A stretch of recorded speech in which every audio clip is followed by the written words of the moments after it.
Deuteronomy 24. When a man hath taken a wife, and married her, and it come to pass that she find no favour in his eyes, because he hath found some uncleanness in her, then let him write her a bill of divorcement, and give it in her hand, and send her out of his house. And when she is departed out of his house, she may go and be another man's wife. And if the latter husband hate her, and write her a bill of divorcement, and giveth it in her hand, and sendeth her out of his house, or if the latter husband die, which took her to be his wife, her former husband, which sent her away, may not take her again to be his wife. After that she is defiled, for that is abomination before the Lord. And thou shalt not cause the land to sin, which the Lord thy God giveth thee for an inheritance.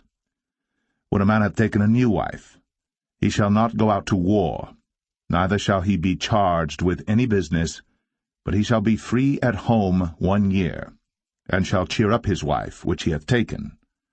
No man shall take the nether or the upper millstone to pledge, for he taketh a man's life to pledge. If a man be found stealing any of his brethren of the children of Israel, and maketh merchandise of him, or selleth him, then that thief shall die, and thou shalt put evil away from among you. Take heed in the plague of leprosy, that thou observe diligently, and do according to all that the priests the Levites shall teach you. As I commanded them, so ye shall observe to do.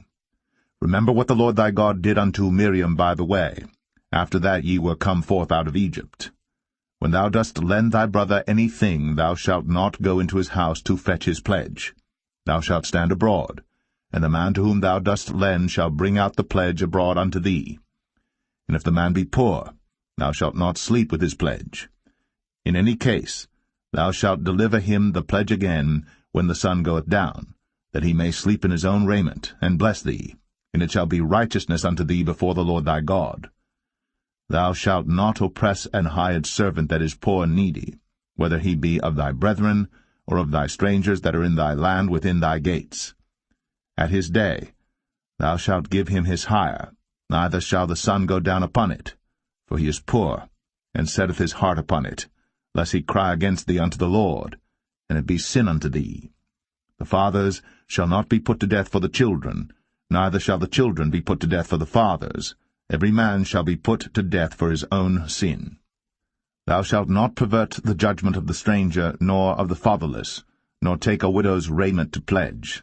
But thou shalt remember that thou wast a bondman in Egypt, and the Lord thy God redeemed thee thence. Therefore I command thee to do this thing. When thou cuttest down thine harvest in thy field, and hast forgot a sheaf in the field, thou shalt not go again to fetch it. It shall be for the stranger, for the fatherless, and for the widow, that the Lord thy God may bless thee in all the work of thine hands. When thou beatest thine olive tree, thou shalt not go over the boughs again. It shall be for the stranger, for the fatherless, and for the widow. When thou gatherest the grapes of thy vineyard, thou shalt not glean it afterward. It shall be for the stranger, for the fatherless, and for the widow. And thou shalt remember that thou wast a bondman in the land of Egypt. Therefore I command thee to do this thing.